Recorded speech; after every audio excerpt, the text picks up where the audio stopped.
Hello guys, അപ്പൊ ഇന്നത്തെ grilled chicken day ആണ് കേട്ടോ. എനിക്ക് ചിക്കൻ ഇങ്ങനെ ഗ്രില്ല് ചെയ്ത് കഴിക്കാൻ തോന്നിയിട്ട് അച്ചുമോൻ പോയിട്ട് ചിക്കൻ വാങ്ങിച്ചുകൊണ്ട് വന്നു. അച്ചു ഏട്ടനും കൂടെ ആണ് പോയി വാങ്ങിച്ചുകൊണ്ട് വന്നത്.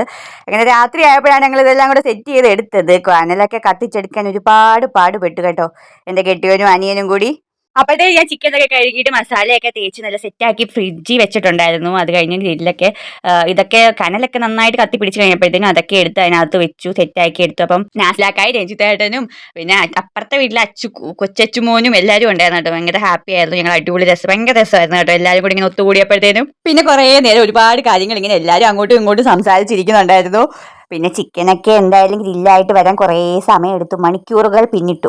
പിന്നെ എനിക്ക് കാലുവേദന ആയതുകൊണ്ട് അപ്പുറത്തെ അച്ചുമ്മ കുറച്ച് എൻ്റെ കാലൊക്കെ തടവി തന്നിട്ടുണ്ടായിരുന്നു കേട്ടോ. പിന്നെ ഞങ്ങൾ എല്ലാവരും കൂടെ ചിക്കനൊക്കെ എടുത്ത് കഴിച്ചു. നല്ല ടേസ്റ്റ് ഉണ്ടായിരുന്നു കേട്ടോ. നമ്മൾ പുറത്തുനിന്ന് വാങ്ങിക്കുന്നതിനെക്കാട്ടിലും കുറച്ചുകൂടെ നല്ലത് വീട്ടിൽ തന്നെ ഉണ്ടാക്കുന്നതാണെന്ന് തോന്നുന്നു. പിന്നെ അതിൻ്റെ കൂടെ കഴിച്ച പൊറോട്ട നമ്മൾ പുറത്തുനിന്ന് വാങ്ങിച്ചു കേട്ടോ. അപ്പോൾ ഇത്രയേ ഉള്ളൂ മക്കളെ, ടാറ്റാ ബൈ ബൈ.